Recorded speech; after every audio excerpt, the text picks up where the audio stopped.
My name is Julie, and I'm 30 years old. I work for a foreign investment company. My husband James has a job in services, but his contract is not stable because it gets renewed every year. This uncertainty makes us worried, especially towards the end of the year. James' family values government jobs a lot because his parents used to work for the government, and his sister still does. They don't really respect my job in a private company. Since we got married, we've been living with his family, who always make me feel bad about working for foreigners. In investment firms, the main goal is to make money and pay employees. Some people believe that those who work in private companies couldn't get government jobs.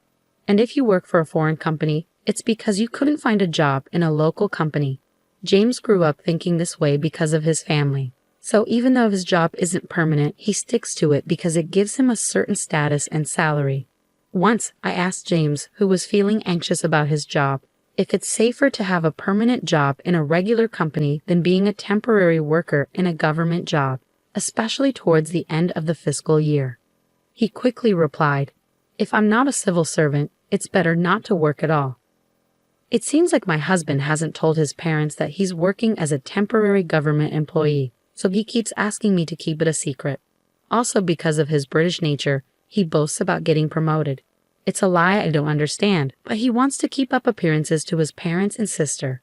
He doesn't show me his salary statement, but only a small amount is deposited into the account. I asked, "This is James, he's a section manager now. His salary must have increased, right? How much is it now?" My husband quickly replied with just 4 words, "You can earn so much these days."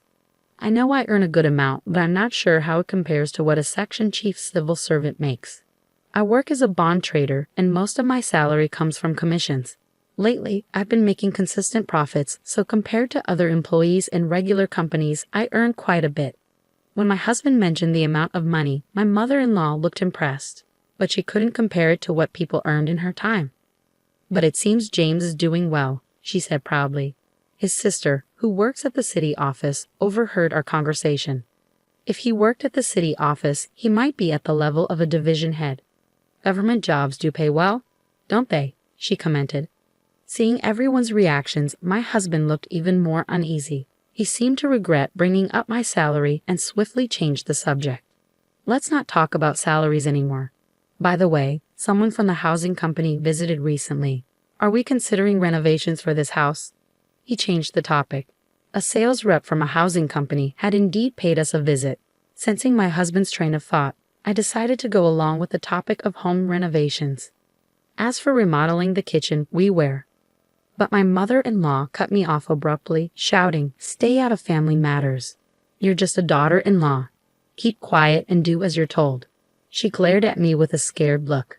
It seems like she's always unhappy with what I say and do. The main reason for her dissatisfaction seems to be that I'm not a government worker. She's particularly bothered by the fact that I manage my husband's salary and give him an allowance. My mother-in-law thinks my husband earns a lot, and she believes I control all of his money. But in reality, most of his salary goes towards his personal expenses, and our living costs are mostly covered by what I earn. As for my sister-in-law, she doesn't contribute anything to our expenses. You're taking money from an elderly couple who only have their pension.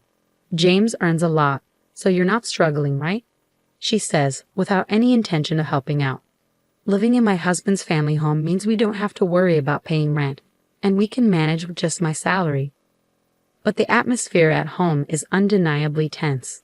Unable to join the conversation about the housing company, I hurriedly cleaned up the kitchen after dinner.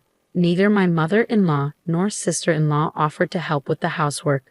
After finishing my job, I rushed back home to cook, clean, and do laundry without a break. One good thing about working for a foreign company is that I don't have to work overtime as long as I do my job well.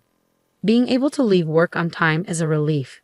It helps me keep my work and personal life separate, and I don't have to bring work home, which is a big advantage.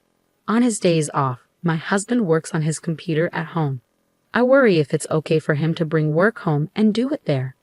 When I tried to ask him about it, he said, "I can't work overtime, and if I don't finish on time, I get in trouble." Don't worry about it, it's not your concern. Ironically, I was the one being scolded. Lately my husband has been in a bad mood, and he gets angry as soon as I try to talk to him. He even yelled at me when I asked about the housing issue. It's none of your business. Didn't Mom tell you that already? Just follow the rules. That's all you need to do. Despite taking care of the household chores and finances in his home, I'm unhappy with my husband's attitude of keeping me in the dark. One day, someone from a home building company came to my in-laws' house with a computer. Everyone except me started discussing floor plans and looked at housing designs on the computer. When I tried to see what they were doing while having tea, she yelled at me, "You don't need to see this. Go away." I was surprised to learn that they were planning to build a new house instead of renovating the current one.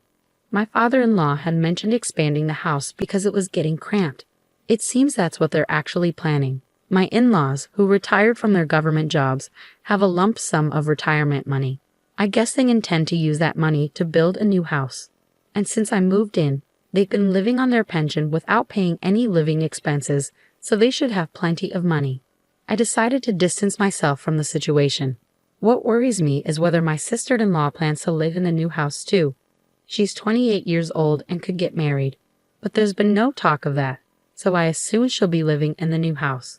I dislike her as much as I do my mother-in-law because she never helps with any chores and is always complaining. I wish she would get married soon, but my father-in-law told the home builder, my daughter and her husband, my son, and us. Can we add another room? I want a house where all three households can live together. It was surprising to hear that my sister-in-law's husband might also live with us. But what's more surprising is that it's not about my son's family, but just my son. I was shocked that I wasn't included. The house they're planning to build is supposed to be quite big, but even so, the current site won't fit three households comfortably. Since my in-laws and sister-in-law are the ones building the house, I can't say anything, but I think keeping it clean will be a challenge. The man went out to see the model room and the construction site later. You stay out of this. It's none of your business, my mother-in-law said spitefully. She probably expected me to argue back. She gave me a disapproving look when I didn't. It seems like the housing construction is moving forward. I'm not being told anything, but my in-laws and sister-in-law are getting ready for the move. Seeing my husband not doing anything, I asked, "Aren't you going to help with the move?" "Why should I? Aren't you the one handling it?" My husband got angry when he heard me speaking as if it were someone else's responsibility. I'm confused why he's getting mad when I don't even know when or where we're moving. Later on, whenever I had time, I started preparing for the move, but I packed our belongings separately. I was tired of my mother-in-law's attitude, and I was also feeling suspicious about my husband because of the new house. "When are we moving?" I asked my husband to confirm. "Just get ready. You don't need to know." "That's it," he replied. From conversations during meals, I gathered that the move was probably happening soon. But strangely, they're not telling me anything. Do they see me just as a housemate? I only found out about the move when the movers arrived. As I rushed, we started cleaning up the breakfast dishes. "Leave them. We'll buy new ones." "By the way, do you plan to move into the new house with us?" my mother-in-law asked. In that moment, I realized they were purposely excluding me from discussions of the new house's layout. And keeping me in the dark about the moving day was all part of their plan to kick me out of my in-laws' house. My husband, standing behind my mother-in-law and laughing, didn't say anything. He probably agrees with them. I had packed my things separately from my husband because I had a feeling this would happen. Now I'm being faced with hatred. From now on, only the family will live here. "Do as you wish," my mother-in-law said, looking displeased. My sister-in-law, looking worried, probably thought I begged to come with them while crying. Not happy with my reaction, my mother-in-law snapped. "Anyone who relies on someone else's earnings should leave now. James will build the new house and pay off the loan with his salary. We don't need a freeloader," she yelled angrily. I was actually the one planning to leave. When I heard about the mortgage repayment coming from my husband's salary, I had to hold back my laughter. It seemed my husband hadn't been informed by his mother about this plan. He looked surprised but realized he couldn't contradict his angry mother, so he just remained silent. It seemed his parents believed they wouldn't need to use their retirement money, and instead their son would pay off the loan and build a new house. I found it intriguing how they planned to handle the loan repayment, so I informed them with a smile, "Got it. I've decided to proceed with divorcing James." So I told them, "You all go ahead and move to the new house." My mother-in-law didn't like my reaction and started shouting, but my father-in-law and sister-in-law pulled her away. and they left the house. To my husband, who stayed behind, I said, "We'll bring the divorce papers later, so please give me your new address. I'm sure it's a splendid house.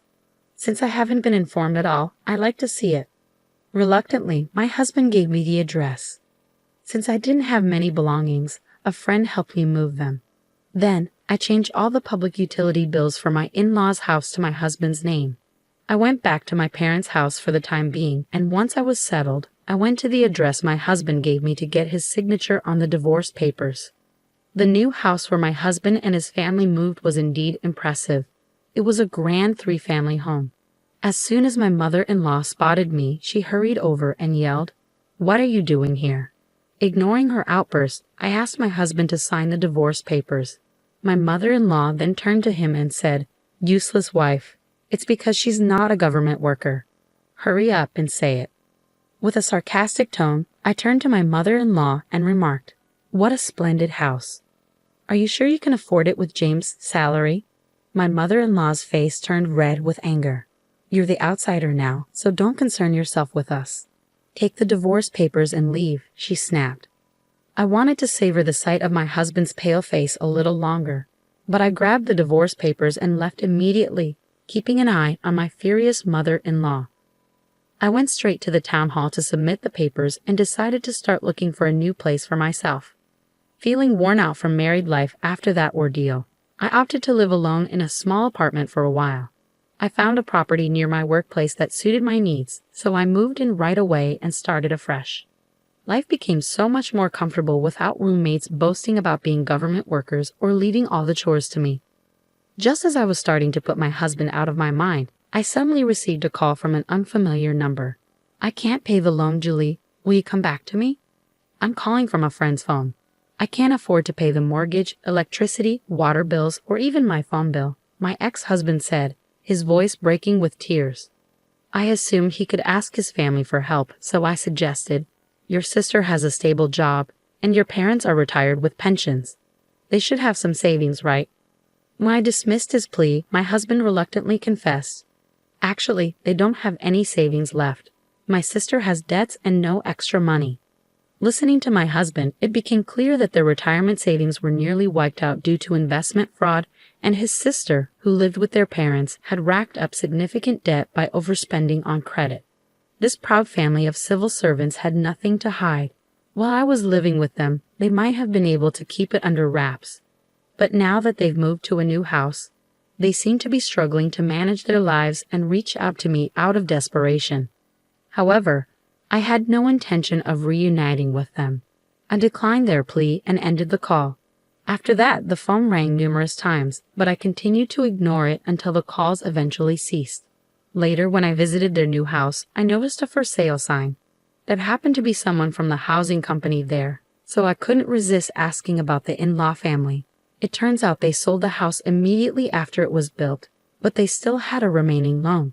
The housing company representative also mentioned, I was surprised by that family. Despite their boasting, they said they would sell right away if they couldn't repay the loan because our relative was a cosigner. It seems to have caused some trouble. It seems that because a relative cosigned their loan, that relative had to take on the debt. Once this became known, considering their past boasting about being civil servants, it appears they're now facing ostracism from their relatives. It's not surprising, really. They caused trouble for a relative who works in a private company by involving them as a cosigner. As I relaxed on my sofa at home, I couldn't help but laugh at the absurdity of imagining what my ex-husband and his family, who no longer had anyone to boast to about being civil servants and were now seen as a nuisance by their relatives, might be going through.